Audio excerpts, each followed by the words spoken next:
Hi, I'm Aviva Goldfarb, and this is a 6 o'clock scramble quick cooking video. My mom is visiting, and I want to make something to impress her, but I don't have a lot of time because it's also carpool day. So I'm making one of my favorites, Mexican-style red snapper. Actually, in this case, it's Mexican-style grouper. And I love this recipe because it's only 4 ingredients. And I think it's going to take me 1 minute to make it. What I'm going to do, I have some stewed tomatoes, a can of Mexican recipe stewed tomatoes. I'm going to put them right in the bottom of this pan. And then I am going to take a 1/4 cup of capers. I think somebody who says that they can't cook, I think even they could do a recipe like this. I love capers because they are salty and a little bit sweet, and they give things so much flavor. A lot of people think they don't like capers, but I think that they're wrong. They actually do. They're a lot like olives. They just haven't had them in the right kind of dishes. But you could use chopped olives instead of capers. So I'm just gonna mix those in there. Very simple. I have about 2 pounds of a fish fillet here, but normally I would say 1 to 1.5 depending on how many you're serving, but I'm serving about 6 people tonight. Plop it right on top of those tomatoes. I'm gonna give my hands a rinse. Are you following me up here? I have my most trusted cameraman, Solomon, my son. So whenever I handle meat, I always wash my hands. And then the last step, I don't know if you can handle this. This is so difficult. You take 1 tablespoon of olive oil and you're gonna drizzle it over the fish. It is that easy.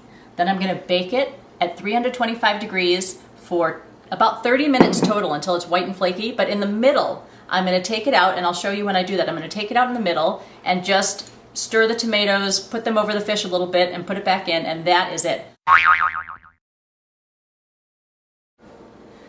Okay, back in between commercial breaks, real quick, we're going to do, excuse me, I have a dog in the way of the oven. This is what always happens.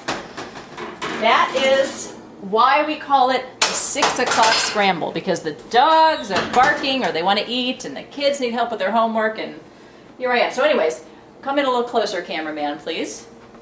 And now we have this fish, it's half baked. And we are going to take some of this yummy tomato and stewed tomato and caper sauce and just put some of it over the fish. There's no real science to it. It's almost like basting the turkey or something.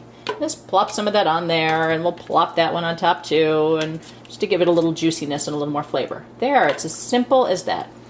Now, going to return it to the oven for, I'm going to check it after 10 minutes. It might take as long as 15 minutes to make sure it's really flaky. Don't forget the hot gloves. In we go, and I always set the timer because we are too busy to remember something like that. The timer is essential. So we'll be back after the break with some finished fish, and meanwhile we'll make our side dishes. Welcome, we're enjoying the dinner that you saw how much work I put into it. And my mother. We think it is wonderful. We are just so amazed. In fact, we want the recipe. Ira and Celia and Andrew. We're all enjoying a nice family dinner that didn't really take that much work to create. Probably easier than going out to dinner or ordering a pizza. See you next time.